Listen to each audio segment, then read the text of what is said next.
Hello and welcome to Let's Crack UPSC CSE. My name is Pratik Nayak and I welcome you all on the largest YouTube platform for civil service preparation. नमस्कार दोस्तों, आप सबका स्वागत है let's crack UPSC CSE की channel के ऊपर।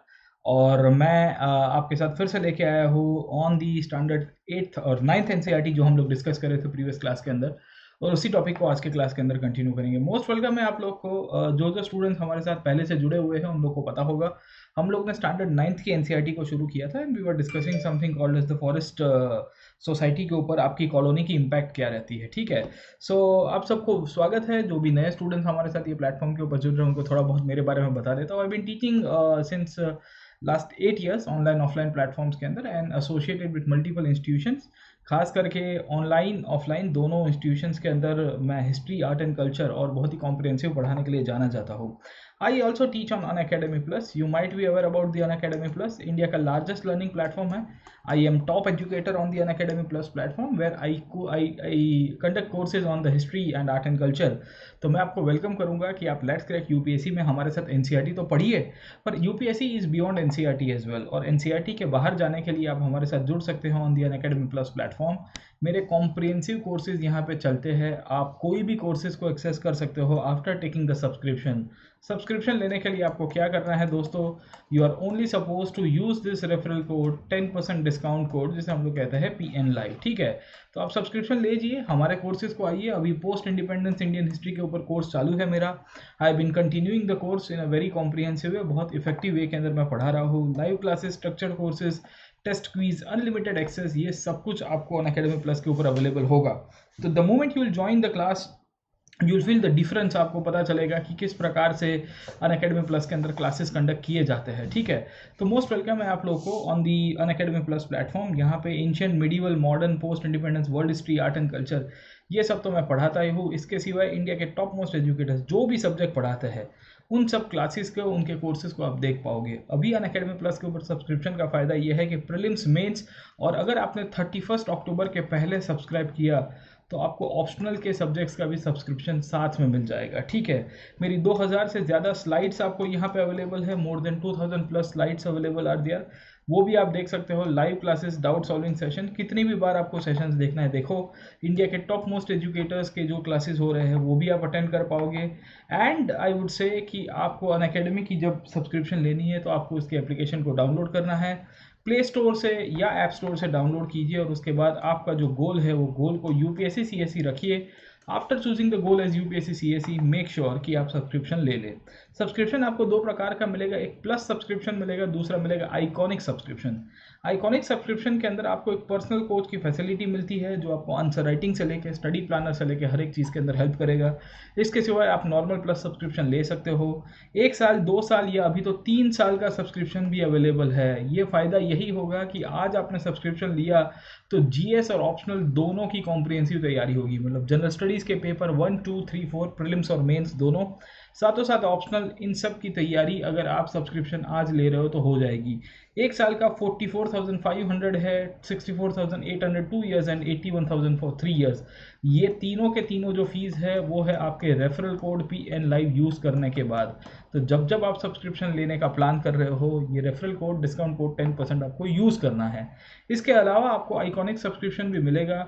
ये आइकॉनिक सब्सक्रिप्शन के द्वारा भी आप अपनी तैयारी को एक पुश दे सकते हो। आइकॉनिक सब्सक्रिप्शन में आपको पर्सनल कोच की फैसिलिटी दी जाती है, आंसर राइटिंग की फैसिलिटी दी जाती है, स्टडी प्लानर दिया जाता है। ये भी आपके लिए काफ़ी एडवांटेजेस होगा। ठीक है, 1 year, 2 year और 3 years की आपको सब्सक्रिप्शन फैसिलिटी यहाँ मिलेगी आइकॉनिक के अंदर भी। ठीक है, तो आप आइकॉनिक में भी प्लान कर सकते हो। अगर आपको पर्सनल कोच चाहिए, एक मेंटर चाहिए जो आपको गाइड कर पाए तो आइकॉनिक लीजिए, वरना प्लस सब्सक्रिप्शन के द्वारा भी तैयारी चालू कर सकते हो। इसके अलावा मैंने आपको बताया कि आज सब्सक्रिप्शन लोगे तो जीएस और ऑप्शनल इन दोनों का कॉम्प्रिहेंसिव पैकेज आपको मिलेगा। आपको अलग से करने की ज़रूरत नहीं होगी, but this is only available till 31 अक्टूबर। 31 अक्टूबर के बाद अगर आप सब्सक्रिप्शन लेने का प्लान कर रहे हो तो फिर दोनों को अलग कर देना पड़ेगा, क्योंकि फिर जनरल स्टडीज़ का अलग से सब्सक्रिप्शन होगा और आपका ऑप्शनल का अलग से होगा। तो आज सब्सक्रिप्शन ले लीजिए, 1 साल, 2 साल, 3 साल का। ऑप्शनल की तैयारी भी बहुत अच्छी तरह से कॉम्प्रिहेंसिव वे के अंदर कर सकते हैं। बहुत सारे मल्टीपल ऑप्शनल अवेलेबल है, कोई भी ऑप्शनल चूज़ करिए और तैयारी को अपने पुश कर दीजिए। ठीक है, तो ये मेरे हिसाब से आपको कहना था। आपको अनअकैडमी के बारे में थोड़ा नॉलेज चाहिए और आप लोग को डाउट होता है कि सर कैसे क्लासेस लिए जाते हैं, तो व्हाट आई विल से कि आप उसकी एप्लीकेशन डाउनलोड कीजिए और वहाँ पे प्रोफाइल के अंदर प्रतीक नायक को सर्च करिएगा।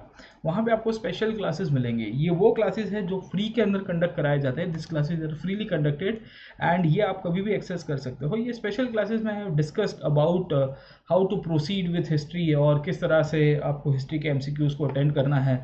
वहाँ पे आपको डाउट सॉल्विंग सेशन भी मिल जाता है, कमेंट सेक्शंस भी लाइव होते हैं और बच्चे लिमिटेड होने के कारण मैं बहुत इफेक्टिवली आपको गाइड कर पाऊंगा, आपको हेल्प कर पाऊंगा। ठीक है, तो मोस्ट वेलकम है आप लोग को ऑन दिस प्लेटफॉर्म एंड आप जुड़ सकते हो हम लोग के साथ on this Unacademy plus platform. चलिए, हमने डिस्कस किया था प्रीवियस क्लास के अंदर, वो है कॉलोनियलिज्म को। और अगर आपको याद होगा प्रीवियस क्लास, तो मैं आपको पूछ रहा था और आपको बता रहा था कि जब कॉलोनियलिज्म की शुरुआत होती है, किसकी शुरुआत होती है?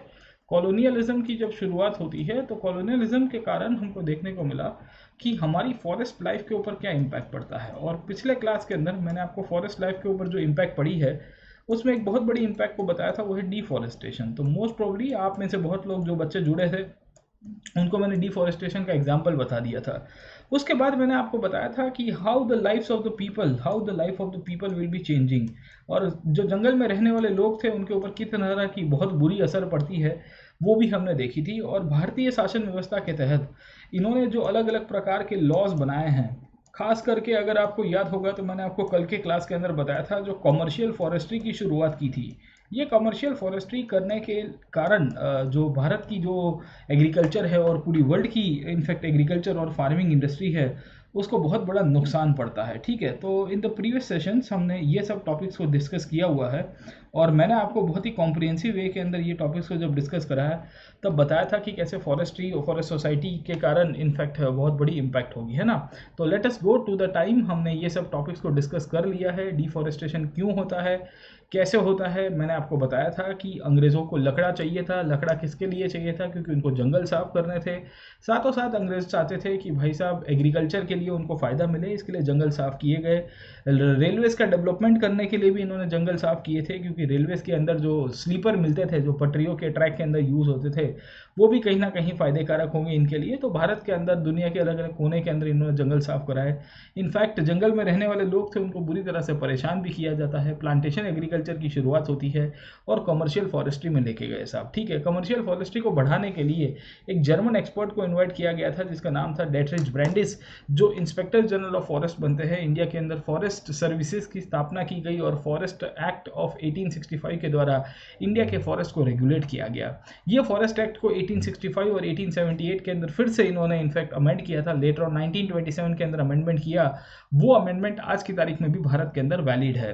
ये सब हमने फॉरेस्ट्री के पर्सपेक्टिव के अंतर्गत देखने की कोशिश की थी कि कैसे भारत के अंदर जो फॉरेस्ट थे उसको अलग अलग डेफिनेशन में कन्वर्ट किया गया था। Reserve forest, protected forest, village forest, और उस तरह से वहाँ के जो स्थानिक लोग थे उनको वहाँ पे जो रहने के अधिकार थे, उनको जो रिसोर्सेज लेने के अधिकार थे, उन सबसे वंचित कर दिया गया था। All the people who were living in the forest were dislodged of their own resources.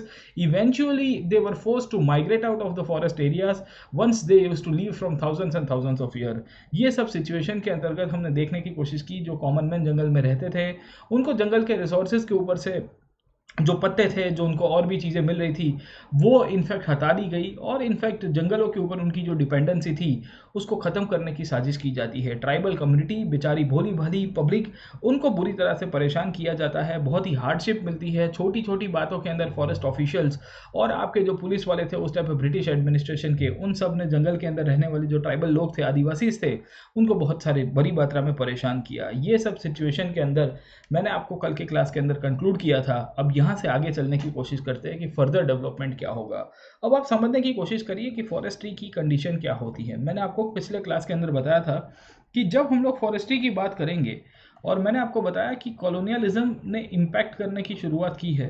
ये कॉलोनियलिज्म अब आगे क्या करता है उसके ऊपर थोड़ा देखने की कोशिश करते हैं। Let us try to understand कि how the colonialism will be eventually going further and how colonialism will be proceeding over a period of time. ठीक है, अब आप देखने की कोशिश करिए कि इंडिया के अंदर जो फॉरेस्ट को लेके जो रूल्स है वो रूल्स कुछ उठ पटांग के आपको मिल जाएंगे साहब, ठीक है। So we find very different kind of rules जो फॉरेस्ट्री को लेके हमको मिलते हैं, ठीक है। और उसके कारण इंडिया के अंदर जो कल्टीवेशन प्रैक्टिसेस है उसको भी बदला जाता है, ठीक है।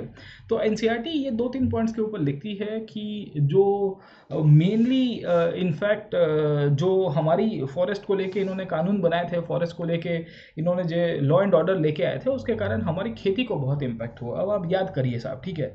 फॉरेस्ट को लेके कानून आया था फॉरेस्ट एक्ट, तो और ये फॉरेस्ट एक्ट का बेसिकली आपको 3 फेज पता होना चाहिए। 65 में इंट्रोड्यूस किया गया, 1878 में अमेंड किया, लेटर ऑन 1927 के अंदर, इंक्लूडिंग मैंने आपको बताया कि फॉरेस्ट सर्विसेज की भी शुरुआत की थी। ये फॉरेस्ट सर्विसेज के द्वारा ये जंगल का जो कानून है उसको लागू करने के लिए बहुत सारे ऑफिशियल्स को भी अपॉइंट किया गया था, ठीक है। अब इन सब परिस्थितियों के अंदर हमको देखने को मिलता है कि जो ट्राइबल्स जंगल के अंदर रह रहे थे, ये लोग बेसिकली कल्टीवेशन प्रैक्टिस करते थे कि नहीं करते थे खाने के लिए। अगर आपको याद होगा कि आदिवासी कम्युनिटी के लोग हैं, they will always be indulging into cultivation. वो कुछ खाने पीने का कुछ ना कुछ तो ध्यान रखेंगे साहब अपना, ठीक है। अब आप समझने की कोशिश करिए कि जो ट्राइबल कम्युनिटी है जो कल्टीवेशन को बढ़ावा देने की कोशिश कर रही है, उन सब लोगों को ये जो पूरी की पूरी फॉरेस्ट की जो कंडीशंस थी, ये फॉरेस्ट की कंडीशंस के कारण इश्यूज क्रिएट हो रहे हैं। अब इशू क्या हो रहा है आप समझने की कोशिश करिएगा साहब। जो बाहर से लोग आए थे उन्होंने बेसिकली इंडिया के अंदर एग्रीकल्चर को नई तरह से डेवलप करने की कोशिश की, खास करके ब्रिटिशर्स ने। उसी के साथ साथ हमको ये भी देखने को मिल रहा है कि जो जंगल में आदिवासी रह रहे थे उनको बोला गया कि आपको झूम कल्टीवेशन नहीं करना है, ठीक है। अब ट्राइबल लोग की खासियत क्या है, इन लोग बेसिकली एक प्रैक्टिस करते थे जिसका नाम है शिफ्टिंग कल्टीवेशन साहब। या इसी को ही हम लोग झूमिंग के रूप में पहचानते हैं साहब। या इसी को ही हम लोग कहते हैं स्लैश एंड बर्न कल्टीवेशन। कौन सा cultivation? Slash and burn cultivation साहब, ठीक है ना। ये तीनों के तीनों अगर आप समझने की कोशिश करोगे, कल्टीवेशन के प्रकार मिलेंगे। You will find all the 3 types of cultivation, shifting cultivation, zooming, slash and burn cultivation. ये तीनों के तीनों जो कल्टीवेशन थे, ये कल्टीवेशन की खासियत ये है कि वहाँ पे जो ट्राइबल कम्युनिटी रह रही है, कहाँ पे साहब? जंगल के अंदर ये प्रैक्टिस किया करती थी। अब ये कैसे होता था जूमिंग, स्लैश एंड बर्न या shifting cultivation? You might be aware कि ये लोग बेसिकली क्या करते थे। Let me give an example साहब, ठीक है ना। जो जूम कल्टीवेशन है, ये इसी को ही हम लोग जूमिंग के रूप में पहचानते हैं। ये कैसे होते थे? तो यू माइट बी अवेयर कि जैसे ये झाड़ है साहब, ठीक है ना। तो जैसे ये झाड़ है, यू ट्राई टू सी साहब, ठीक है। ये झाड़ है साहब, ठीक है। ये फॉरेस्ट है। ये फॉरेस्ट को बेसिकली क्या किया जाएगा कि जब ट्राइबल कम्युनिटी के लोग आएंगे, दे will B standing over here and they will B deciding कि इसको हम लोग जला देंगे साहब, ठीक है। इसको काट देंगे। What they will do, first of all they will cut it down साहब, ठीक है। कटिंग ऑफ ट्रीज, इसको पूरा क्लियर किया जाएगा ज़मीन को। उसके बाद यहाँ पे एग्रीकल्चर प्रैक्टिस किया जाएगा। एग्रीकल्चर प्रैक्टिस करने के बाद से फॉर एग्जांपल यही ज़मीन है, ये ज़मीन के ऊपर इन्होंने खेती की साहब, बहुत सारे क्रॉप्स को ग्रो कराया, छोटे मोटे क्रॉप्स बन गए इनके, 2-3 सीजन्स चली गई साइकिल की। और फिर प्रश्न आया कि भाई एग्रीकल्चर अब खत्म हो गया, अब आगे क्या होगा, व्हाट नेक्स्ट अब, ठीक है। तो इसके बाद ये लोग क्या करते थे, यहाँ पे ही बर्निंग कर दिया करते थे। गेटिंग पॉइंट है ना। So what this people will do, what the tribal community will do साहब, ठीक है। पहले इनफैक्ट जंगल को साफ किया, जंगल को साफ करके वहाँ पे एग्रीकल्चर की शुरुआत की। एग्रीकल्चर की जब वैलिडिटी एक्सपायर हो रही है, मतलब लैंड की फर्टिलिटी अब खत्म हो रही है, उनको लग रहा है कि अब टाइम आ गया है, 2-3 साल तक खेती कर दी, उसके बाद ये जो रीजन है उसको जला दिया जाएगा, पूरा पूरा जला दिया जाएगा साहब, ठीक है ना। So they will burn down all the land साहब, ठीक है ना। तो उसको बर्न कर देंगे, उसको जला देंगे। इसके लिए उसको स्लैश एंड बर्न टेक्निक के रूप में पहचानते हैं, समझे आप लोग। जूम जो है उसको क्या कहते हैं, स्लैश एंड बर्न टेक्निक के रूप में पहचानते हैं। स्लैश एंड बर्न टेक्निक कहलाने का जो इंटेंशन है वो यही है कि जूमिंग के द्वारा इन्होंने ये दर्शाने की कोशिश की है, जूमिंग के द्वारा इन्होंने ये दर्शाने की कोशिश की है कि क्या किस तरह से इनफैक्ट चीज़ें चलती है। गेटिंग माय पॉइंट है ना। तो वी फाइंड कि ये जो जूम कल्टीवेशन है, जूमिंग के द्वारा इन्होंने अलग अलग पॉइंट्स करने की कोशिश की। अब ये ट्रेडिशनल प्रैक्टिस हुआ करती थी इंडिया के ट्राइबल कम्युनिटीज़ के अंदर, ठीक है। This was the traditional practice among the tribal community of India. Now the question comes, अब क्वेश्चन आता है कि अगर ट्राइबल कम्युनिटी के अंदर ये ट्रेडिशनल प्रैक्टिस रही है, if the traditional practice in the tribal community is the slash and burn, उन सब के अंदर ये स्लैश एंड बर्न की ही टेक्निक रहती है, तो सवाल ये था, याद रखेगा साहब, ठीक है ना। आगे क्या होगा जब ब्रिटिशर्स पावर के ऊपर आए, when the British came to power, Britishers ने इनके यहाँ पे बहुत सारे लॉज लेके आए। और ये लॉज के अंदर मैंने आपको बताया जो कानून आया जिसका नाम था फॉरेस्ट एक्ट। तो क्या फॉरेस्ट एक्ट आपके ये जूम कल्टीवेशन को अलाउ करेगा? Do you think that the forest act will be allowing the jhum cultivation? ठीक है।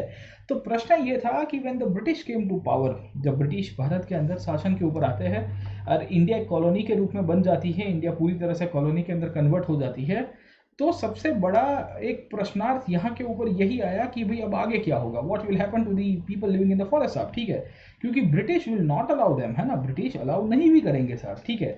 सो इसी के कारण क्या होता है कि जब ब्रिटिशर्स पावर के ऊपर आए, ब्रिटिशर्स ने बेसिकली बहुत सारे कानून पास कराए, गेटिंग अ पॉइंट, है ना। तो उसी के ऊपर से ये टॉपिक को हाईलाइट किया गया है। One of the major impacts of the European colonialism was on the practice of the shifting cultivation और द स्वीडन एग्रीकल्चर। अब देखने की कोशिश करिए, आपको एक और नया शब्द मिला है, it's a new word, it's a की वर्ड, याद रखेगा साहब, ठीक है। मैं आपको प्रीलिम्स का भी तैयारी करा रहा हूँ 2021 के लिए, 21 के अंदर प्रीलिम्स के अंदर जब जब इस प्रकार के क्वेश्चंस आएंगे तो आपको कीवर्ड बेस्ड क्वेश्चन बहुत पूछता है कि ये स्वीडन एग्रीकल्चर क्या है। अब जैसे कि स्वीडन एग्रीकल्चर देखोगे आपको पिक्चर क्लियर होगा कि भाई ये तो शिफ्टिंग एग्रीकल्चर की बात है साहब, ठीक है। ये शिफ्टिंग एग्रीकल्चर है, एक ट्रेडिशनल प्रैक्टिस हुआ करती थी एशिया के अंदर, साउथ अमेरिका के अंदर और अफ्रीका के अंदर। तो एक और हमको लोकेशन के रूप में पता चलता है कि the shifting agriculture is known in different different names, उसको अलग अलग जगह से पहचाना गया है। It is known from different different places, वो अलग अलग जगहों के साथ और नाम के साथ भी जुड़ा हुआ है, ठीक है। तो जब जब हम लोग शिफ्टिंग एग्रीकल्चर की बात करेंगे तो आपको पॉइंट पता होना चाहिए कि इसका लोकल नेम्स आपको बहुत सारा मिलेगा। जैसे कि अगर आप देखोगे साउथ ईस्ट एशिया के अंदर उसको लैडिंग के नाम से पहचानते हैं। द वेरी फर्स्ट वर्ड आपको मिलता है कीवर्ड के रूप में, ये शिफ्टिंग एग्रीकल्चर का एक एग्जांपल है, ठीक है।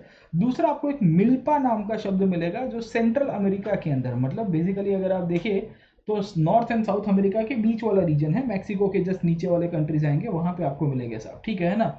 उसी तौर के ऊपर उसको तीसरे नाम से पहचानते हैं, चिटमेने और टेवी। क्या नाम है साहब? चिटमेनी और टेवी। ये कहाँ पे? अफ्रीका के अंदर लिखा गया है। And last but not the list, चेना नाम जो है वो श्रीलंका के अंदर आपको मिल जाता है, ठीक है। तो व्हाट डू वी फाइंड, हमको क्या देखने को मिल रहा है दोस्तों? हमको मिल रहा है कि ये जो शिफ्टिंग एग्रीकल्चर है अलग अलग प्रकार का, ये अलग अलग प्रकार का शिफ्टिंग एग्रीकल्चर जो ट्राइबल प्रैक्टिसेस की शुरुआत होती है, ये ट्राइबल प्रैक्टिसेस के अंतर्गत प्रैक्टिस होने की शुरुआत हो जाएगी साहब, ठीक है।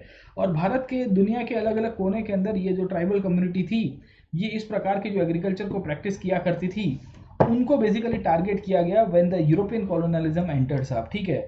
तो ये तो आपका ग्लोबल नेम्स हो गए शिफ्टिंग एग्रीकल्चर के, याद रखेगा, they are known as the global names of the shifting agriculture. They can ask you in the form of match the following कि कहाँ पे प्रैक्टिस किया जा सकता है, प्रीलिम्स के अंदर आएगा साहब, ठीक है। उसी के साथ साथ इंडिया में भी उसको अलग अलग नाम से पहचानते थे। अगर आप देख रहे हो, एक नाम है धैया, दिख रहा है कि नहीं दिख रहा है आपको? DHY है। दूसरा नाम है पेंडा, दिख रहा है कि नहीं दिख रहा है आपको? ठीक है। तीसरा नाम है बेवार, चौथा नाम है नेवाड़, पांचवा है झूम जो मैं आपको एग्जाम्पल बता रहा था, छठा है पोडू, सातवां है खंडड़ और आठवां है कुमरी। याद रखिएगा, this are all the examples of shifting agriculture साहब, ठीक है ना। They are all the examples of what? Shifting agriculture. You can imagine कि कितने सारे शिफ्टिंग एग्रीकल्चर के आपको एग्जाम्पल्स मिलते हैं। How many types of different examples do we get in the form of shifting agriculture? Dhaya, Penda, Bewar, Newar, Jhum, Podu, Khandad and Kumri. These are all the prominent examples। हाँ, ये सब के सब अगर आप देखिए ये prominent examples है शिफ्टिंग एग्रीकल्चर के साथ, ठीक है ना, जो स्वीडन एग्रीकल्चर के रूप में भी पहचानते हैं। तो यू कैन इमेजिन कि कितने सारे आपको नाम मिलते हैं, you we find multiple names, है ना। तो आपको पूछा क्या जाता है, what they can ask you, ठीक है। तो आपको पूछेगा कि भाई ये जो कानून आए हैं, जो अंग्रेजों ने कानून पास किए, जैसे भारत के अंदर फॉरेस्ट एक्ट पास किया, वैसे ही दूसरे और यूरोपियंस थे जो वर्ल्ड के अलग अलग कंट्रीज में जाके जब शासन करते हैं तो उन्होंने अपने हिसाब से अलग अलग कानून पास किए होंगे साहब, ठीक है। तो वो कानूनों की असर क्या पड़ती है, what will be the impact साहब, ठीक है ना। तो वी फाइंड ये जो भी है ये सब के सब लोकल टर्म्स है शिफ्टिंग एग्रीकल्चर या स्वीडन एग्रीकल्चर के रूप में साहब, ठीक है। जहाँ पे फॉरेस्ट को कट किया जाता था और फिर बंद करने के बाद फिर वहाँ पे खेती होती थी और पूरी तरह से चीज़ें चलती रहती थी, ठीक है। अब ये शिफ्टिंग एग्रीकल्चर कैसे प्रैक्टिस होता है, हाउ इट इज प्रैक्टिस, पहले वो समझाया गया है साहब। तो इन्होंने लिखा है the seeds are sown in the ashes after the first monsoon rains and the crop is harvested by October and November साहब, ठीक है। तो ये क्या करते हैं कि पहले जंगल को काटते हैं, फिर जला देते हैं, फिर उसके अंदर बेसिकली बीज रखेंगे, अपने जो भी आपके सीड्स है उसको सो करेंगे और उसके बाद हार्वेस्टिंग होगा अक्टूबर नवंबर के अंदर साहब। अब आप समझने की कोशिश करिए कि एक बार आपने जंगल को जलाया है, वहाँ पे एग्रीकल्चर प्रैक्टिस किया है, उसके बाद क्या होता था, व्हाट विल हैपन साहब, ठीक है ना। तो ये क्या करते थे कि करीबन 2 साल तक ये लोग खेती किया करते थे। What they will do, they will try to burn down a forest. मैंने आपको बताया कि जंगल के एक विस्तार को इन्होंने जला दिया साहब, जलाने के बाद वहाँ काट के जला दिया गया और उसके बाद 2 साल तक for 2 years they will cultivate, ये 2 साल तक करेंगे। उसके बाद उसको फैलो छोड़ दिया जाएगा। You can understand this word fallow. Fallow का मतलब क्या है कि उसको अनयूज्ड छोड़ दिया जाएगा, ठीक है ना, उसको फिर यूज नहीं किया जाएगा। ये क्यों फैलो छोड़ा जाता है करीबन 12 से 18 साल तक? क्योंकि फॉरेस्ट को फिर से ग्रो कराने के लिए, जंगलों को फिर से ग्रो कराने के लिए इनफैक्ट ये शिफ्टिंग एग्रीकल्चर को इंक्लूड किया गया है। गेटिंग माय पॉइंट, है ना। तो ऑल द फॉरेस्ट, ये जितना भी आपका फॉरेस्ट है, ये फॉरेस्ट को बेसिकली ये लोग पहले साफ करते थे मिल्पा के द्वारा, झूम के द्वारा, छेना के द्वारा साहब, ठीक है ना, पोडू के द्वारा, पेंडा के द्वारा, कितने सारे नाम आपको मिलते हैं साहब, ठीक है ना, लडिंग के द्वारा साहब। छेना कहाँ पे मिलता है आपको? श्रीलंका के अंदर मिलता है। चिटमैनी कहाँ मिलता है? अफ्रीका के अंदर मिलता है। ये सब नाम याद रखिए, क्वेश्चन बन जाते हैं आपके प्रीलिम्स के अंदर। और जब जब प्रीलिम्स के अंदर इस तरह से क्वेश्चन आते हैं, आधे से ज़्यादा बच्चे इसके लिए गरबा कर देते हैं, उनको समझ में नहीं आता कि ये क्वेश्चन कहाँ से आ गया साहब, ठीक है। तो आपको ये पॉइंट पता होना चाहिए, क्वेश्चन यहाँ से आता रहता है। अब आप समझने की कोशिश करिए, ये जितने भी आपके झूम कल्टीवेशन हो रहा था, या बेसिकली उसको पेंडा के रूप में या अलग अलग नाम से हम लोग पहचानते हैं, वहाँ पे क्रॉप्स क्या उगा करते थे, ठीक है। तो ये जो ट्राइबल कम्युनिटी थी, इन्होंने मिक्सचर ऑफ क्रॉप्स यूज़ किए थे। मतलब क्या है साहब कि एक बार आपने जंगल साफ किया है, once you have cleared the land into the forest, जब आपने एक बार जंगल को साफ किया, उसके बाद वहाँ पे जो खेती होती थी, वहाँ पे कोई वन क्रॉप या सिंगल क्रॉप की खेती नहीं होती थी। सिंगल क्रॉप की खेती करोगे तो क्या होगा, आपकी यील्ड कम हो जाएगी, लैंड की प्रोडक्टिविटी कम होगी, बहुत सारे इश्यूज होंगे।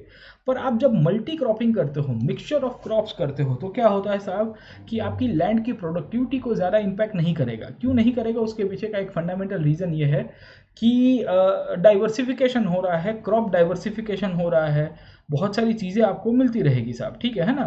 तो क्रॉप डाइवर्सिफिकेशन के कारण आपके mixture of crops, multi cropping का जो पूरा का पूरा इशू है, वो सब हमको यहाँ पे मिलता रहता है, ठीक है ना। तो वी फाइंड मल्टीपल थिंग्स, बहुत सारी चीज़ें हमको मिलती है, और इसी के कारण हम लोग को मिल रहा है कि ये जो आपकी एग्रीकल्चर की प्रैक्टिसेस है, ये एग्रीकल्चर की प्रैक्टिसेस के अंदर बहुत ही प्रोमिनेंट पर्सपेक्टिव हमको मिलता रहता है, जहाँ ये जो ट्राइबल कम्युनिटी थी, उन्होंने अलग अलग प्रकार की लैंड का यूज़ किया है और अलग अलग क्रॉप्स का यूज़ किया। अब देखो, जैसे इंडिया और अफ्रीका के अंदर एनसीईआरटी लिखती है कि मिलेट्स का यूज़ किया गया था बेसिकली ग्रो करने के लिए साहब, ठीक है।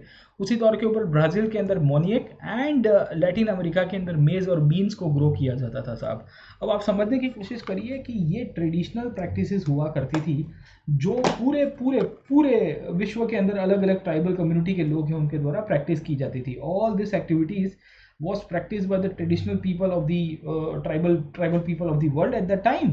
अब सवाल ये आया कि जब ब्रिटिश पावर के ऊपर आए, या दुनिया के कोई भी कोने के अंदर यूरोपियंस पावर के ऊपर आए, सवाल ये आया कि जब ब्रिटिश पावर के ऊपर आए या दुनिया के कोई भी कोने के अंदर यूरोपियंस पावर के ऊपर आते हैं, तो क्या होगा साहब, ठीक है। यूरोपियंस को लग रहा था कि ये जो स्लैश एंड बर्न की जो टेक्निक है, ये गलत टेक्निक है। यूरोपियंस क्या कहते थे साहब, ठीक है ना। तो यूरोपियंस का मानना था कि the slash and burn technique is not right साहब, ठीक है। ये क्या कहते हैं, स्लैश एंड बर्न की जो टेक्निक है, ये गलत टेक्निक है, इट इज़ नॉट राइट साहब, है ना, ये गलत पॉइंट है साहब। और इनके हिसाब से ये जो स्लैश एंड बर्न की जो टेक्निक है, वो पूर्ण रूप से वैलिड नहीं है साहब, ठीक है ना। It should not, it is not a right thing साहब। And this is one of the reasons जब स्लैश एंड बर्न टेक्निक को हम लोग सही नहीं मानते हैं, तो उसके कारण क्या होगा, व्हाट विल हैपन साहब, ठीक है।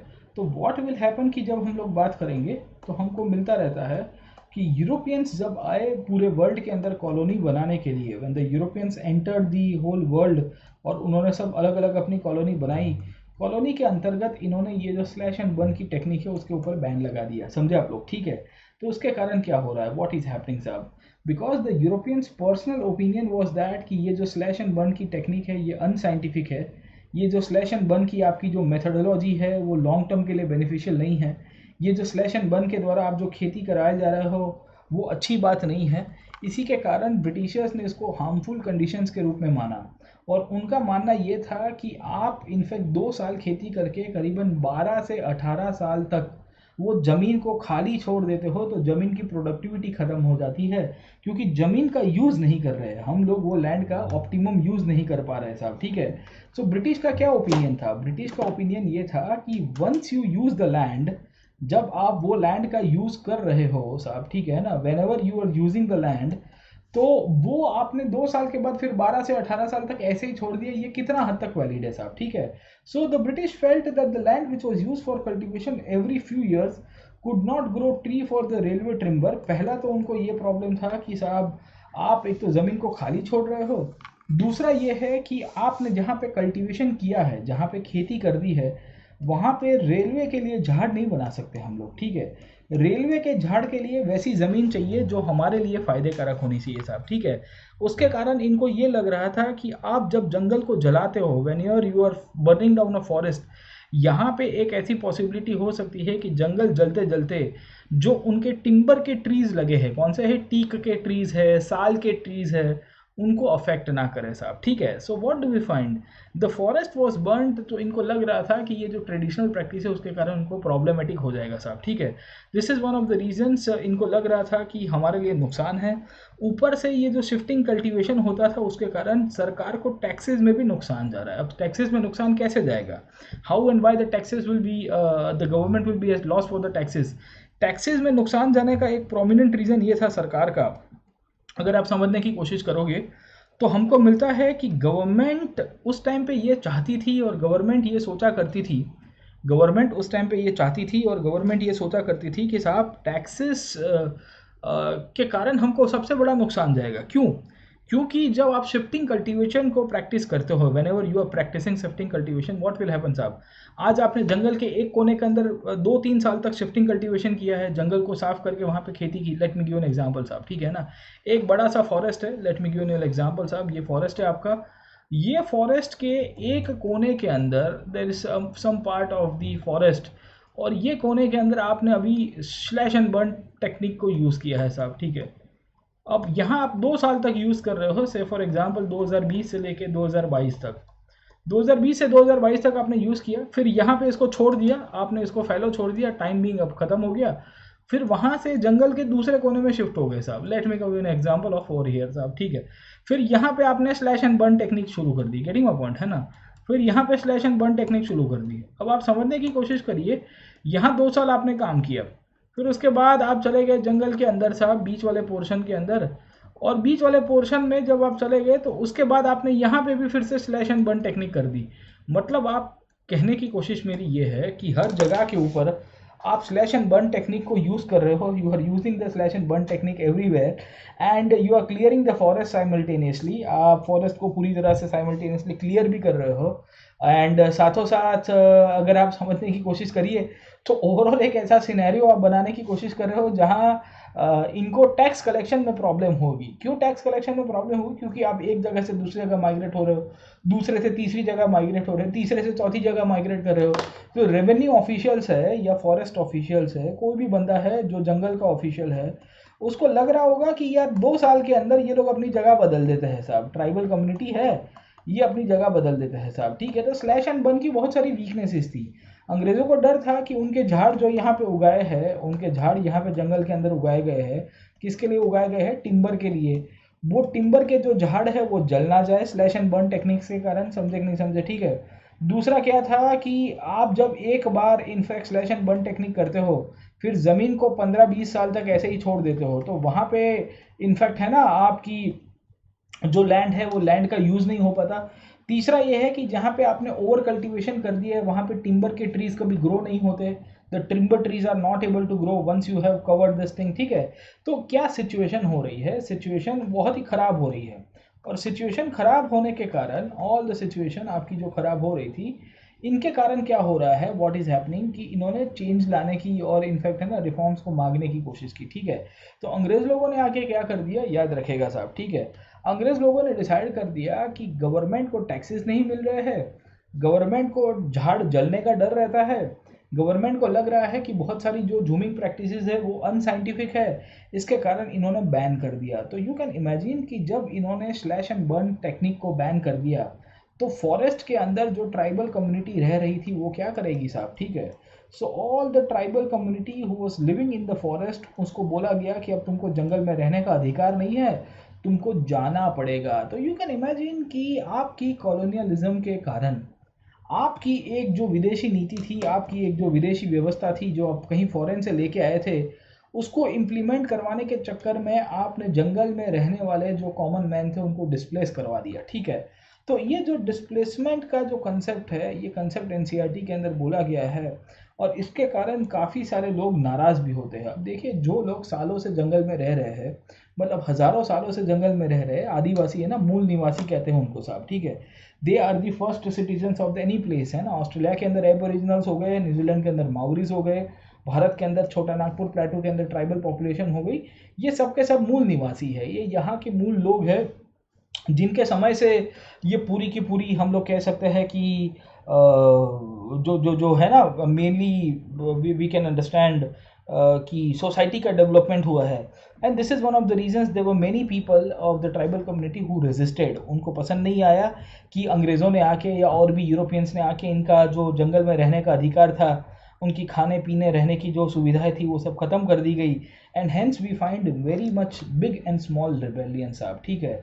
तो बड़े बड़े रिबेलियंस हमको देखने को मिलते हैं, लार्ज एंड स्मॉल क्वांटिटी के हमको रिबेलियंस मिलेंगे, इतने सारे रिबेलियंस मिलेंगे कि बात मत करिए साहब, ठीक है ना। So this is one of the reasons, जब जब हम लोग बेसिकली ये जो स्लैश एंड बर्न कल्टीवेशन की बात करेंगे, उसके कारण बहुत सारे रिबेलियंस मिलेंगे। ये रिबेलियंस को हम लोग नेक्स्ट टॉपिक के अंदर देखेंगे कि कैसे भारत के अंदर बिरसा मुंडा ने विद्रोह किया। ये इसके पहले संथाल विद्रोह होता है, अगर आपको पता होगा 1850-60s के दौरान साहब, ठीक है। तो कंटिन्यूसली रिबेलियंस होता है। ये रिबेलियंस होने का एक कारण यही है कि आपके यहाँ पे जो ट्राइबल कम्युनिटी है, वो ट्राइबल कम्युनिटी को इन्होंने बहुत बहुत परेशान करना शुरू कर दिया था साहब, ठीक है। तो एक तो ये मिलेगा। इसके सिवाय अब प्रश्न आया कि इन्होंने जंगल के कानून पास किए। कौन से कानून पास किए थे साहब? Forest act of 1865, 1878 and later on 1927 में अमेंडमेंट लाया। अब जब ये कानून पास किया, उसके कारण इन्होंने बेसिकली शिफ्टिंग कल्टीवेशन को बंद कर दिया। चलिए भाई, कोई बात नहीं, आपने शिफ्टिंग कल्टीवेशन को बैन कर दिया। अब जंगल में ट्राइबल लोग हैं, वो लोग क्या करते हैं साहब, समझ में आया कि नहीं आया? जंगल में ट्राइबल लोग हैं, उनका खाना दूसरा कहाँ से आता है? उनका खाना आता है हंटिंग से साहब, ठीक है। तो ट्रेडिशनल ट्राइबल कम्युनिटी है, वो थोड़ा बहुत खेती भी करती है और खाने के लिए जानवरों का उपयोग भी करती है। वो चाहे नदी में से मछली पकड़ के खाना हो या कोई छोटा मोटा जानवर हो गया जिसका चेक कर देना हो, ठीक है ना। तो ये तो स्वाभाविक बात है साहब, है ना। ये कोई नवीनता नहीं है कि आप कोई जानवर को खा रहे हो, मतलब है ना। थोड़ा बहुत हमारे जो इंसान की हम लोग बात करते हैं साहब, ठीक है ना। तो we are mixture of herbivore and carnivore, है ना। तो हम दोनों खाते हैं साहब, घास फूस भी खा लेते हैं, कभी कभी छोटा मोटा आपको मीट खाने का मन किया तो वो भी कर देंगे। अब देखिए, ट्राइबल लोग हैं, वो तो जंगल के अंदर डिपेंडेंट है, तो वो तो डेफिनेटली मीट को खाएंगे साहब, कंज्यूम करेंगे। ब्रिटिश पावर के ऊपर आए, ब्रिटिशर्स ने हंटिंग के लॉज भी बदल दिए। एंड वी फाइंड कि इन्होंने डिसाइड किया कि जो जो लोग बेसिकली हंटिंग कर रहे हैं उनके ऊपर भी हम लोग टारगेट करेंगे, ठीक है। So by the new forest laws, जंगल के नए नए कानून पास किए गए। ये कानून के द्वारा फॉरेस्ट के अंदर रहने वाले जो लोग हैं, जिसे हम लोग क्या कहेंगे, फॉरेस्ट ड्वेलर्स के रूप में कहेंगे, उनको पूरी तरह से बदलने की कोशिश की गई। The forest laws that were implemented eventually change the way of the forest dwellers. जंगल में रहने वाले लोगों की लाइफ बदलने की कोशिश की गई साहब, ठीक है। अब पहले क्या था, before the forest laws what do we find, ठीक है। There were many people who lived in और नियर द फॉरेस्ट। बहुत सारे लोग थे जो जंगल के आजू बाजू में रहते थे, जंगल के बाहर विस्तार में रहते थे, पर ये लोग हंटिंग किया करते थे। और ऐसे जानवर जो बेसिकली वहाँ पे लोकल वैरायटी के रूप में अवेलेबल होंगे, उन सब का कहीं ना कहीं ये लोग हंटिंग करके, शिकार करके अपना जीवन चला देते थे ना। तो बोले, देवी प्रसाद मेरी मछली का क्या हुआ? बोले, वो तो मैं मस्त तेल में फ्राई करके खा गया। तो वो वैसी बात थी साहब, ठीक है। तो वहाँ उस टाइम पे जो अंग्रेज आए, उसके पहले ये जो कॉलोनियल पॉलिसीज आती है भारत के अंदर, उसके पहले हमको देखने को मिलता है कि बहुत ही सिंपल वे ऑफ लाइफस्टाइल मिलेगा। और ये जो सिंपल वे जो थी लाइफस्टाइल की, उसके अंतर्गत हंटिंग है, आपकी पैट्रिज है साहब, ठीक है ना, और भी वैरायटी ऑफ स्मॉल एनिमल्स है। इन सब का यूज़ इन्होंने काफ़ी बड़ी मात्रा में किया, ठीक है। They used all the small big animals साहब, ठीक है, जहाँ जहाँ इनको हंटिंग में चलता था, इन सब करने की कोशिश की। अब आखिर में घुमा फिरा के क्या होता है साहब, ठीक है।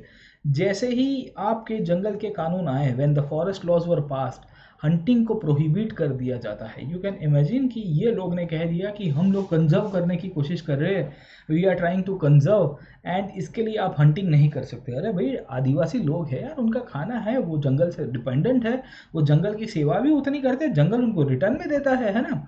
इनकी ट्राइबल्स कम्युनिटी की जो जंगल के साथ, फॉरेस्ट के साथ रिलेशनशिप कैसी है, it's more of a symbiotic relationship है ना, दोनों एक दूसरे की मदद करते रहते हैं साहब, ठीक है। सो इसके लिए बोला गया कि those who were caught hunting were now punished for poaching साहब, ठीक है। जो लोग हंटिंग करेंगे उनको फिर पनिश किया जाएगा पोचिंग के लिए साहब, ठीक है ना। पोचिंग समझ में आता है ना, आप जानवर को उठा रहे हो या मार रहे हो, ये सब चीज़ें साहब। और फिर उनको बोला गया कि आपको पनिशमेंट मिलती है, तो पनिशमेंट के अंदर आपको पेनल्टी मिलती है साहब, है ना, आपको फाइन मिलता है साहब, ठीक है, आपको अलग अलग चीज़ें इनफैक्ट अख्तियार की जाती है। तो ये जो सिचुएशन है, ये सिचुएशन हमको क्या दर्शाती है, ये सिचुएशन हमको दर्शाती है कि कैसी सिचुएशन हो गई थी फॉरेस्ट के अंदर का साहब, ठीक है ना। तो this is one of the reasons कि जब फॉरेस्ट के कानून पास किए जाते हैं तो ट्राइबल लोग थे, उनके जो कस्टमरी राइट्स थे, उनकी परंपरागत जो अधिकार थे, जहाँ पे वो हंटिंग किया करते थे, वो हंटिंग को इन्होंने बैन कर दिया। अब हंटिंग को बैन कर दिया ट्राइबल्स के लिए, अंग्रेज़ों ने अपने लिए हंटिंग को चालू रखा और हंटिंग को बेसिकली स्पोर्ट्स के रूप में यूज़ करना शुरू किया। अब आप समझने की कोशिश करिए ये कितने नालायक थे साहब, ठीक है ना। ब्रिटिशर्स ये जब पावर के ऊपर आए, व्हाट दिस पीपल डिड साहब, इन्होंने क्या कर दिया साहब, एक तो इनफैक्ट हंटिंग को अबॉलिश कर दिया या हंटिंग को प्रोहिबिट कर दिया। Hunting by the tribal community जो है उसको बोल दिया, कम्युनिटी उसको बोल दिया कि इट्स पनिशेबल ऑफेंस। क्या बोला गया साहब, इट्स अ पनिशेबल ऑफेंस, इसको हम लोग पनिश करेंगे साहब अगर आपने ये गलती से भी करने की कोशिश की साहब, ठीक है। और फिर हंटिंग बाय द ब्रिटिश, हाँ ठीक है, हंटिंग बाय द ब्रिटिश, उसको इन्होंने क्या कहा, उन्होंने कहा कि भाई इसमें तो कोई प्रॉब्लम नहीं है साहब, हंटिंग में तो हमको क्या प्रॉब्लम है साहब, ये स्पोर्ट्स के रूप में यूज़ करना शुरू किया। अब देखिए, ट्राइबल कभी भी हंटिंग जब करते थे, ये हंटिंग अपने फूड के लिए करते थे। तो ये जो हंटिंग होता था कितना था साहब, लिमिटेड नीड्स के हिसाब से हंटिंग होगा। समझ में आया कि नहीं है, आप समझने की कोशिश करिए। आप जब हंटिंग कर रहे हो, आप कोई भी चीज़ का शिकार कर रहे हो, तो क्या मतलब 5-10 खरगोश मार के खा जाओगे या हिरन मार के खा जाओगे साहब? खाओगे तो ज़्यादा से ज़्यादा एक आध हिरन मार के खाओगे। जब कानून नहीं था तब की बात करो, आज तो खैर कानून आ गया है। हिरन को लेके तो आपको पता ही है कि काफ़ी कंट्रोवर्सी भी हो गई है कानून को लेके साहब, ठीक है ना। कानून को नहीं, हंटिंग को लेके साहब, है ना। अब कहानी क्या है, मैं आपको ये बता रहा हूँ कि ये जो हमारे ट्राइबल भाई लोग हैं साहब, ये हंटिंग किया भी करते थे। अंग्रेज़ों को लगता था कि ये हंटिंग रॉन्ग है, या आप जानवरों को मार के नहीं खा सकते, ये किया भी करते थे। तो इन्होंने वही जानवरों को मारा जिनकी डिमांड, या मैं कहूँगा जिनकी क्वांटिटी ज़्यादा थी। पहले तो आपका शिकार वही जानवर का होता था जिनकी क्वांटिटी ज़्यादा थी। दूसरा पॉइंट हमको मिलता है कि ये लोग अगर कोई जानवर को मारते भी है शिकार के लिए, हंटिंग के लिए, तो उसकी जो नीड्स थी वो लिमिटेड नीड्स हुआ करती थी, मतलब ज़्यादा नहीं था, मतलब एक आध शिकार को मार के खा गए साहब। जब अंग्रेज़ों ने उसको स्पोर्ट्स के रूप में यूज़ किया और गेम के रूप में कन्वर्ट कर दिया, तो क्या होगा साहब, ठीक है। आप ही मुझे बताइए कि anything that is converted in the form of the sports and the game, anything that is converted in the form of the sports and the game, then what will happen, you only tell me. आप ही मुझे बताइए, कोई भी चीज़ जो sports end game के अंदर convert होती है, क्या होती है साहब, ठीक है, उसके अंदर आपकी प्रोलिफरेशन होगी। प्रोलिफरेशन का मतलब क्या है साहब, आपकी ग्रीड बढ़ती है। आपको लगता है कि हम लोग ज़्यादा से ज़्यादा जानवरों को हंट करेंगे, उतनी ही हमको बेसिकली प्राइजेस मिलेगी। क्योंकि क्या होता था कि उस दौरान हंटिंग को रिवॉर्ड किया जाता था। जितने जानवरों को मारोगे उतने सब फोटोग्राफ हमारे रहेंगे, उतनी ही हमारी समाज के अंदर वाहवाही होगी। और इनफैक्ट जब दो दोस्त लोग हंटिंग करने निकलते हैं, ये गोरे लोग निकलते थे भारत के अंदर, तो ये लोग क्या करते थे, एक दूसरे के साथ कम्पीट लगाते थे। बोले तू कितना शेर को मारेगा, बोले मैं 4 को मारूंगा, दूसरा बोलता है मैं 5 को मारूंगा, तीसरा आएगा वो बोलेगा मैं 10 को मारूंगा, ठीक है। तो ये जो सिचुएशन है, ये सिचुएशन दर्शाती है कि किस तरह से आपकी जो सिस्टम थी उस टाइम पे, एडमिनिस्ट्रेटिव पर्सपेक्टिव से अगर मैं बात करूँ, तो वो सिस्टम के अंतर्गत अंग्रेज़ों ने कानून तो पास किया। कानून के अंतर्गत जो फॉरेस्ट एक्ट आपका कानून आता है, ये फॉरेस्ट एक्ट के द्वारा आपके यहाँ पे हंटिंग को अबॉलिश कर दिया गया। पर यही फॉरेस्ट एक्ट ने बेसिकली अलाउ किया हंटिंग एज अ स्पोर्ट साहब। और हंटिंग को एक स्पोर्ट्स के रूप में जब अलाउ किया गया, तो उसके बाद तो भाई साहब, है ना, तांडव होना बहुत ही लाजमी है। गेटिंग माय पॉइंट, है ना। So this is one of the reasons, जब जब हम लोग हंटिंग को जब देखते हैं एक कंडीशन के रूप में, तो वहाँ पे कॉमन मैन के राइट्स को ख़त्म कर दिया गया अंग्रेज़ों ने स्पोर्ट्स के रूप में बहुत सारी चीज़ें चलाई साहब, ठीक है। अब देखने की कोशिश करिए, यहाँ एग्जाम्पल के रूप में एनसीईआरटी के अंदर एक फ़ोटो दिया गया है द लिटिल फिशरमैन का, दिख रहा है आपको साहब, ठीक है ना। ये लिटिल फिशरमैन के फोटो के अंदर क्या लिखा गया है, if you can see over here, अगर आप देख रहे हो, यहाँ एक छोटा बच्चा है बेसिकली जो मछली पकड़ के खड़ा है, और लिखा गया है the children accompany their parents to the forest and learn early how to fish, collect forest produce and cultivate. The bamboo trap which the boy is holding in his right hand is kept at the mouth of a stream. The fish flow into it. अगर आप देख रहे हो, ये bamboo का एक trap है। तो ये क्या करते हैं कि नदी होती है, नदी के अंदर इसको डुबा के रख देते हैं, मछली सीधे सीधे अंदर आ जाते हैं, मछली है ना यहाँ से आ जाएगी, समझे आप लोग, ठीक है। तो ये जो सिचुएशन है, ये सिचुएशन दर्शाती है कि किस तरह से जो ट्राइबल कम्युनिटी है उसकी एक वे ऑफ लाइफ थी, हंटिंग वंटिंग करना, ये सब चीज़ें इनके यहाँ पे चलती रहेगी साहब, ठीक है ना। अब हंटिंग के बारे में जब हम लोग ओवरऑल हिस्ट्री देखते हैं, तो हिस्ट्री ऑफ हंटिंग हमको क्या दर्शाती है, आप समझने की कोशिश करिए साहब, ठीक है ना। हिस्ट्री ऑफ हंटिंग की जब हम लोग बात करेंगे तो 2-3 पॉइंट से हमको पता चलता है। पहला पॉइंट, हम लोग जब हंटिंग की बात करते हैं तो हमारे यहाँ पे स्टोन एज से ही हंटिंग एक प्रोफेशन के रूप में नहीं, पर मैं कहूँगा एक वे ऑफ लाइफ था, क्योंकि स्टोन एज के अंदर लोग बेसिकली जानवरों का शिकार करके खाया करते थे। उस टाइम पे खेती का डेवलपमेंट नहीं हुआ था। उसके बाद जब इंडस वैली सिविलाइजेशन का डेवलपमेंट हुआ, you might be aware about the Indus valley civilisation, जब इंडस वैली सिविलाइजेशन का डेवलपमेंट होता है तो उस दौरान भी हंटिंग थोड़ी बहुत एक एक्टिविटी के रूप में पॉपुलर रहती है, अलग अलग प्रकार के जानवरों का शिकार करके खाया जाता था, ठीक है। उसके बाद मौर्यज आए, हर जगह के ऊपर आपको हंटिंग एक स्पोर्ट्स के रूप में मिल जाएगा या एक शौक के रूप में आपको मिल जाएगा साहब, ठीक है।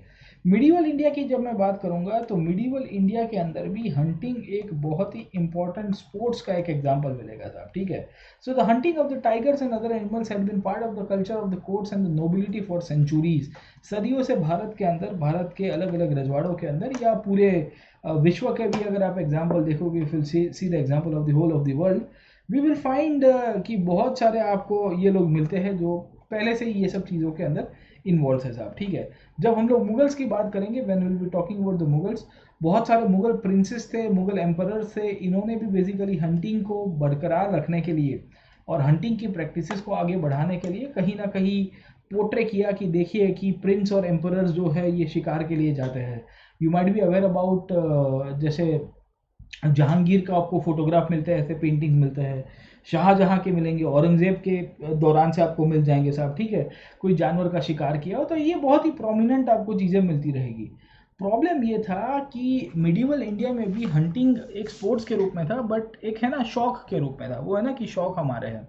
But when the British came to India, जैसे ही ब्रिटिश इंडिया के ऊपर आए, इन्होंने उसको स्पोर्ट्स के रूप में ले लिया, और स्पोर्ट्स में कंपटीशन होता है। कंपटीशन में यही था कि कितने जानवर को मारोगे उतना ही आपको रिवॉर्ड मिलेगा, समझे कि नहीं समझे। अब आप compete करने के चक्कर में इनडिस्क्रिमिनेट किलिंग ऑफ एनिमल्स कर रहे हो, सही की गलत साहब, है ना। आप समझने की कोशिश करिए, ये एथिक्स का भी प्रश्न होता है। हंटिंग को क्यों बैन किया है हमने, वाई वी बैन हंटिंग साहब, ठीक है ना। आप इनडिस्क्रिमिनेट किलिंग ऑफ एनिमल्स कर रहे हो, एक नहीं दो नहीं, मतलब एक से एक बड़े बड़े जानवरों को एक साथ आप खचक कर रहे हो, गेटिंग माय पॉइंट। और जब इनडिस्क्रिमिनेट वे के अंदर, किस तरह से इनडिस्क्रिमिनेट वे के द्वारा जब आप एनिमल्स को हंट कर रहे हो, कंटिन्यूसली एक के बाद एक के बाद एक के बाद जानवरों को हंट किया जा रहा है, सटासटी सटासटी सटासटी, तो होता ये है कि पूरे भारत के अंदर आपकी जो वेरियस स्पीसीज थी वो एक्सटिंक्ट होने की कगार के ऊपर आ जाती है। यू कैन इमेजिन साहब, ठीक है ना। अंग्रेज़ों ने जो हंटिंग की प्रैक्टिसेस को शुरू किया, उनको लग रहा था कि भाई हम करेंगे तो उसमें कुछ गलत नहीं है। अब ऐसा क्यों? अंग्रेज़ों को एक ऐसी पर्सपेक्टिव अपने दिमाग के अंदर घुसी हुई थी, उनके मन के अंदर ऐसी घुसी हुई थी कि भारत में जितने भी जंगली जानवर है उनको मारेंगे तो भारतीय समाज के अंदर सभ्यता आएगी। मतलब पता नहीं इनके दिमाग में अंदर क्या घुस गया था साहब। कॉलोनी के रूप में हमको डेवलप कराया और कहा कि इंडिया में जितने भी लार्ज वाइल्ड एनिमल्स है, वो चाहे इनफैक्ट है ना आपके शेर जैसे जानवर हो गए या टाइगर जैसे जानवर हो गए साहब, है ना, लॉयन हो गया साहब, या ऐसा राइनोसेरस हो गया साहब, ऐसे कोई भी एनिमल्स है जो बहुत ही वाइल्ड है, प्रिमिटिव है और काइंड ऑफ है ना बहुत ही हैवी है, उसको भारतीय समाज के साथ, असभ्यता के साथ जोड़ा गया था। इन्होंने ऐसा कहा कि ये जितने भी जानवर है they are the reflections of a bad society, they are reflections of the savage society साहब, ठीक है ना। So the British saw the large animals as a sign of wild primitive and the savage society. Britishers ने जो भी in fact जानवरों को देखा है, ये जानवरों को बहुत गलत तरह से, बहुत बुरी तरह से इन्होंने देखा है साहब, ठीक है।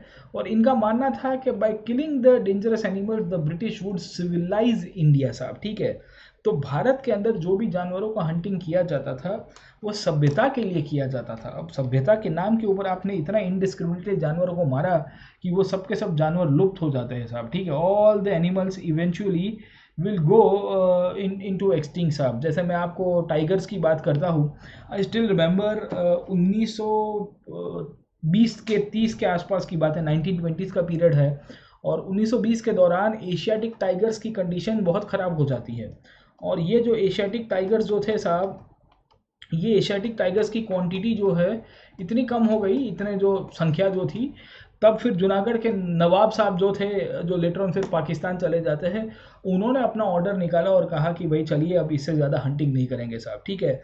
अंग्रेज़ों ने पहले इनडिस्क्रिमिनेट हंटिंग की और इसके कारण क्या किया, इन्होंने बेसिकली जो लोग अच्छा हंटिंग करते थे, खास करके टाइगर्स का, वुल्फ का, या ऐसे कोई लार्ज एनिमल्स जो बेसिकली ब्रिटिशर्स के लिए खतरा हो, या ऐसे कोई लार्ज एनिमल्स जो बेसिकली किसानों के लिए खतरा हो, which are threat to the cultivators, उनको मारेंगे तो उसको रिवॉर्ड मिलेगा साहब, ठीक है। तो कंपटीशन चालू होता है।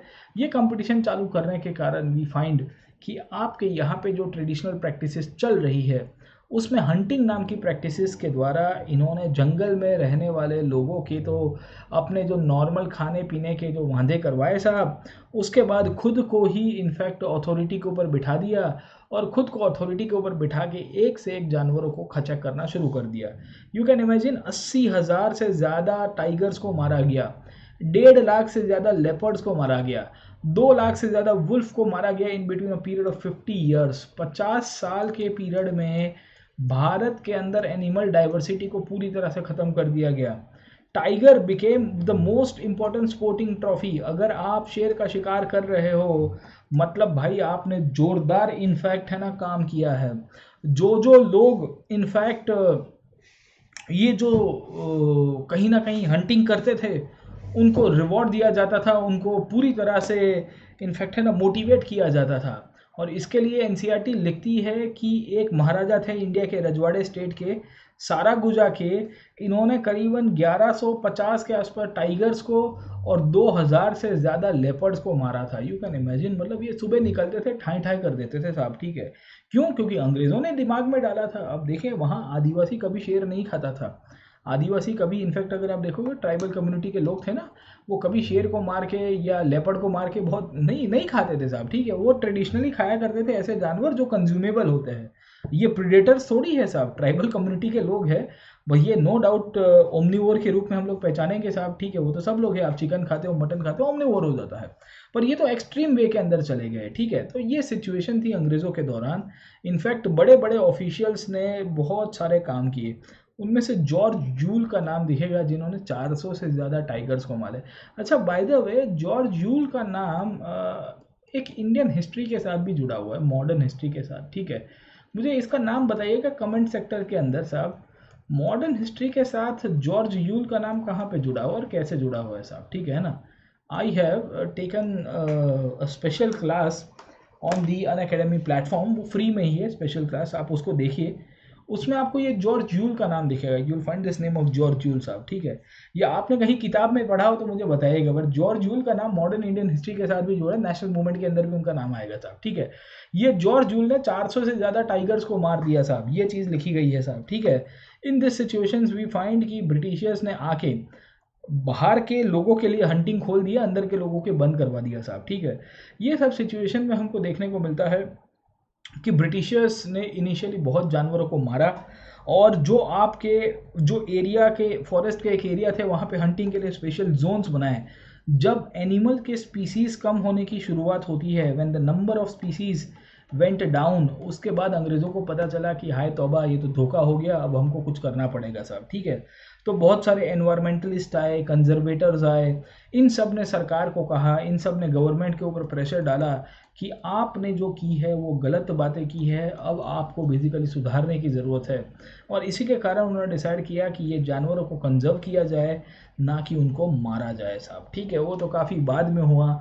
आज की तारीख में हमने वाइल्ड लाइफ प्रोटेक्शन एक्ट जैसे कानून पास किए गए हैं साहब, वरना पहले तो साहब एक से एक जानवरों के हंटिंग के अंदर इन्होंने काम किया है। लॉर्ड रीडिंग का एक एग्जाम्पल दिया है, you might be aware about Lord reading.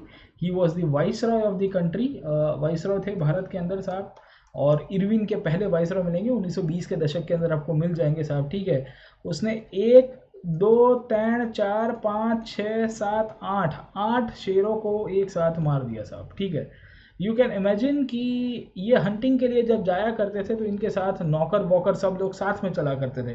They will be going with a whole entourage, अपनी पूरी कंपनी के साथ चलते थे साहब। ठीक है, ये पीछे देख रहे हो सब हाथी वाथी के ऊपर बैठ के चल रहे हैं साहब। ठीक है, और इतने सारे शेरों को एक साथ मार दिया इनडिस्क्रिमिनेटली। आज की तारीख में भारत को प्रोटेक्ट टाइगर करके एक पूरा का पूरा कैंपेन चलाना पड़ रहा है। उसके पीछे का एक फंडामेंटल कारण कहीं था तो वो ब्रिटिश रूल था। It was the British rule only which force the government, और I would say the people of India and the government of India to conserve the animals, क्योंकि वो गिने चुने बच गए थे। लायन के साथ भी ये हुआ था, टाइगर के साथ भी ये हुआ था साहब। ठीक है ना, तो आप समझने की कोशिश करिए कि ये जो सांप लोग हैं, ये सांप लोग का बहुत ही अलग ही जलवा था उस टाइम पे।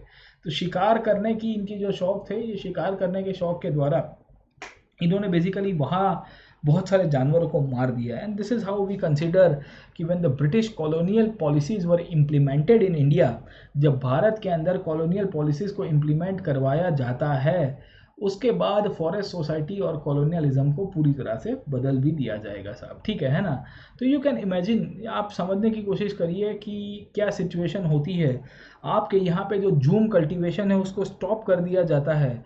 ये जूम कल्टीवेशन के अंदर अगर आप देखोगे तो ये जो पोडू कल्टीवेशन है, ये पोडू कल्टीवेशन का एक फोटोग्राफ दिया गया है। क्या दिया गया है साहब? ठीक है ना, in the shifting cultivation clearing is made of in the forest usually on the slopes of the हिल। ये जनरली शिफ्टिंग कल्टीवेशन करते थे तो यहाँ पे किया करते थे हिल की स्लोप्स के ऊपर। After the trees have been cut they are burn to provide the ashes. यहाँ पे फिर बेसिकली झाड़ को काट के ये उसके अंदर जला दिया जाता था। The seeds are then scattered in the area and left to be irrigated by the rain. जैसे ही बारिश पड़ेगी यहाँ पे ऑटोमेटिकली आपकी खेती हो जाएगी, उनको पाक मिल जाएगा साहब। ठीक है, भारत के अंदर हंटिंग को बैन किया, जूम कल्टीवेशन को अबॉलिश कर दिया गया। भारत के जो ट्राइबल कम्युनिटी के लोग थे बेचारे बेकार मर जाते हैं, उनकी सिचुएशन कितनी खराब होती है। एक एग्जाम्पल, एक पैराग्राफ दिया गया है बैगा का, आप समझने की कोशिश करिए। वी फाइंड द बैगास का एग्जाम्पल दिया गया है। अब बैगा के एग्जाम्पल में क्या लिखा गया है? अब बैगा करके एक ट्राइबल कम्युनिटी है, पहला तो आपको पॉइंट पता होना चाहिए साहब। ठीक है, हु वर द बैगा साहब। ठीक है, they are a forest community living in central India. Central India, मध्य इंडिया के अंदर रहते थे। उनकी जो पूरी की पूरी स्टोरी है इसके अंदर यहाँ पे हाईलाइट की गई है साहब। ठीक है, in 1892 after the shifting cultivation was stopped, the petition to the government. उन्होंने सरकार को एक अर्जी लिखी। वो लिखते हैं, क्या लिखते हैं? वो लिखते हैं we daily starve having had no food grains in our position. क्यों? आप समझने की कोशिश करिए, ट्राइबल के लिए खाने का सबसे मेन सोर्स क्या था? What was the biggest source of income? I would से food for the tribal community साहब। ठीक है, ट्राइबल्स के लिए सबसे फूड का जो सोर्स था वो दो था। एक तो था हंटिंग साहब, अंग्रेजों ने हंटिंग को बैन कर दिया साहब, कहा कि आज के बाद शिकार करोगे पकड़े जाओगे, जेल में डाल देंगे साहब। दूसरा था एग्रीकल्चर, और एग्रीकल्चर के अंदर इनकी जो एग्रीकल्चर चलती थी वो कैसी थी साहब? शिफ्टिंग एग्रीकल्चर साहब। गेटिंग माय पॉइंट है ना? तो मैंने आपको बताया कि ये जो शिफ्टिंग एग्रीकल्चर है, जिसे हम लोग जूमिंग के रूप में या पोंडा के रूप में अलग अलग नाम से पहचानते हैं, उसमें बैगा लिखते हैं, सरकार को एक एप्लीकेशन करते हैं 1890 के दौरान, 1890 की बात है साहब। ठीक है ना, बैगा ट्राइबल कम्युनिटी के बारे में एनसीईआरटी के अंदर दिया गया है।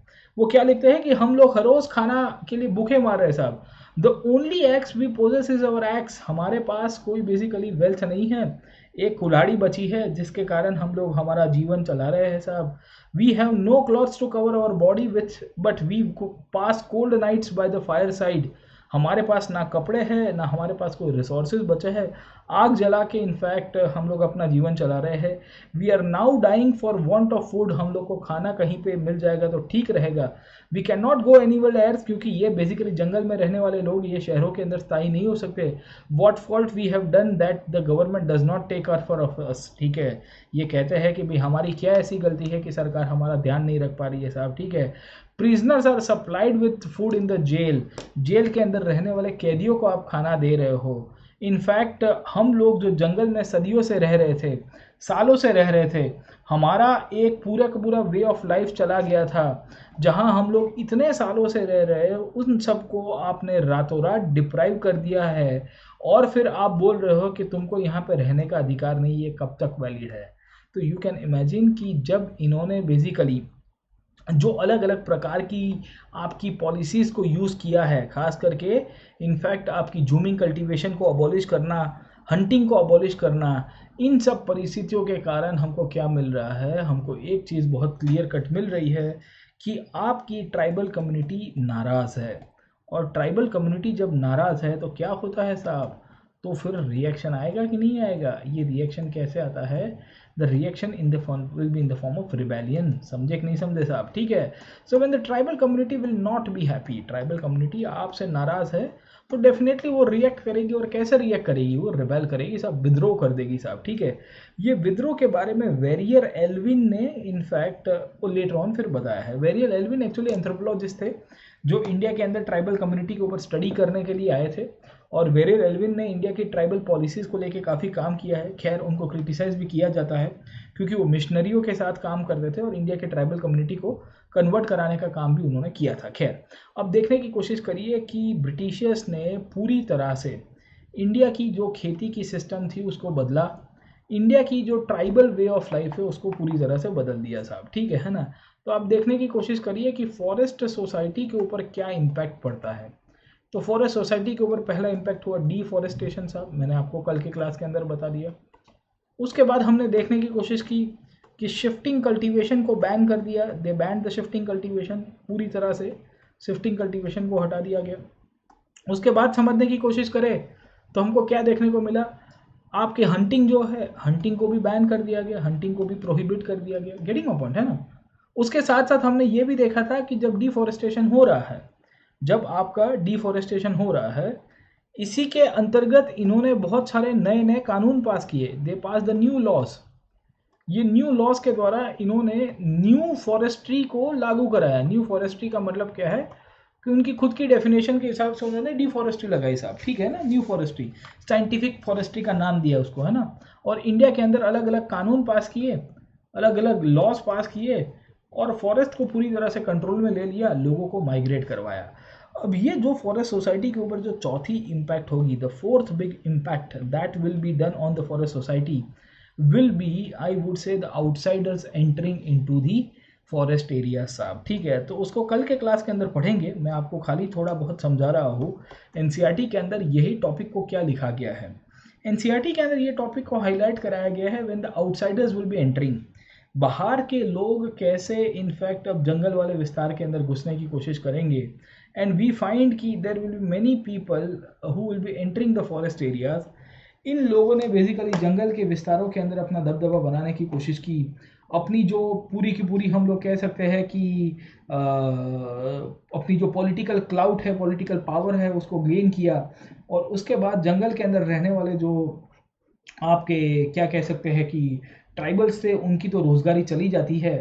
बट कुछ एक नया क्लास ऑफ पीपल आया जिन्होंने फॉरेस्ट से बहुत सारे पैसे कमाए हैं साहब। ठीक है, ये फॉरेस्ट से बहुत सारे पैसे आपको रबर प्लांटेशन के अंदर मिलेंगे।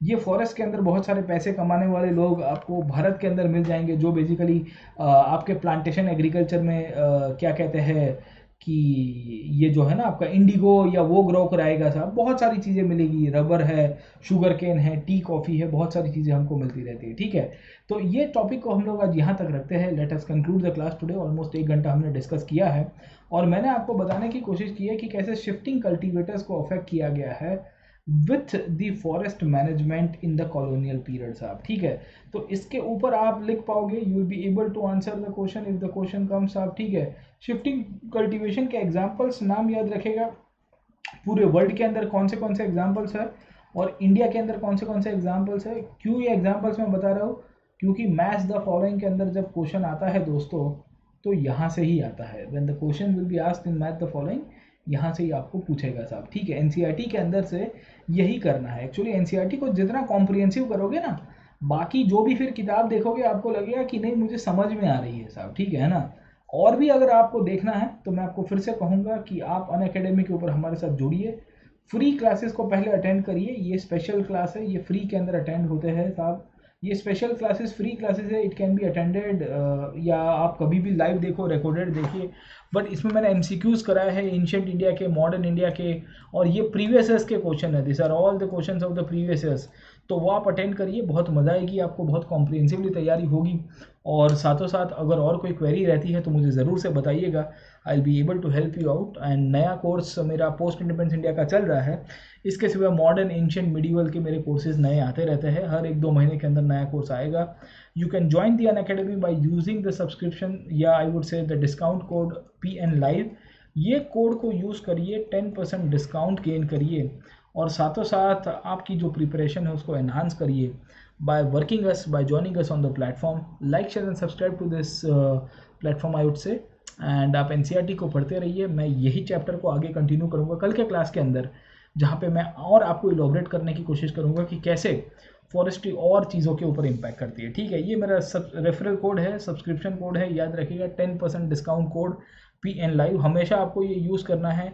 इवन आपका कोई फ्रेंड भी सब्सक्रिप्शन लेने के प्लान कर रहा है, मतलब कोई पहचान वाले होते हैं, उनको भी बोलिएगा कि ये कोड का यूज़ करिए, 10% ऑफ को मिल जाएगा आपको। ये मेरी प्रोफाइल है, फॉलो कर दीजिएगा अनअकैडमी को, और आपको मेरे कोर्स के अपडेट मिल जाएंगे, नए क्लासेस के भी अपडेट मिलेंगे। I will see in the next class. Till then keep studying and all the best.